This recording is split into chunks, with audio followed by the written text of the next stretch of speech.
All right, well, it is that time of year to pull out the beach blankets, especially this week with the weather we're going to have, and curl up on the sand with a great summer book. Yesterday, some of you shared with us what you'll be reading this summer. But for those of you who still haven't decided on your beach read this year, well, we brought in Erin Blackman from Borders Books to share some of her suggestions for summer reading. We have a couple here on the table.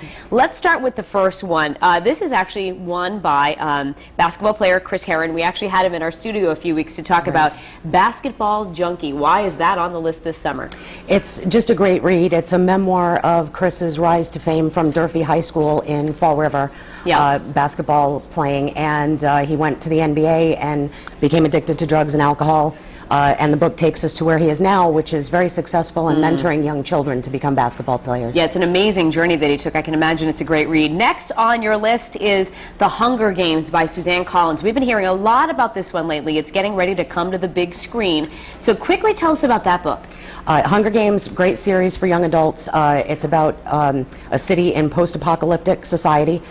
Kids are brought in from 12 districts that surround the city, and they play games to compete for food for their families, for life rather.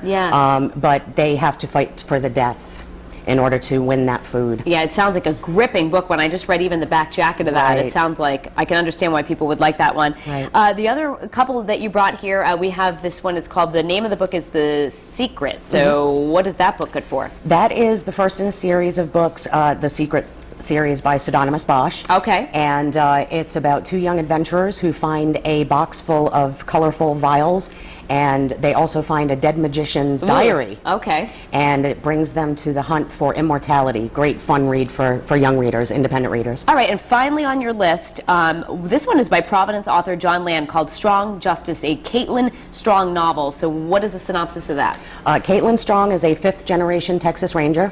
This particular book follows her on the path of a serial killer who leaves his kills at the Mexican border. Okay. And the next in the series is due out on June 21st, and John will be at our store in Garden City on the 25th. And before we let you go, you have the Kids Summer Reading Challenge. In a nutshell, what's that about? Double Dog Dare. Kids under 12 read 10 books, get one free from a selected list of titles. Excellent. And I think all kids should do that. It's so important to keep it going through the summer. Absolutely. You know? All right, well, we thank you so much for those tips, Erin, and hopefully we'll be able to kick back and enjoy one of those books. To find out that full list and more information about the reading program, you can head to foxprovidence.com.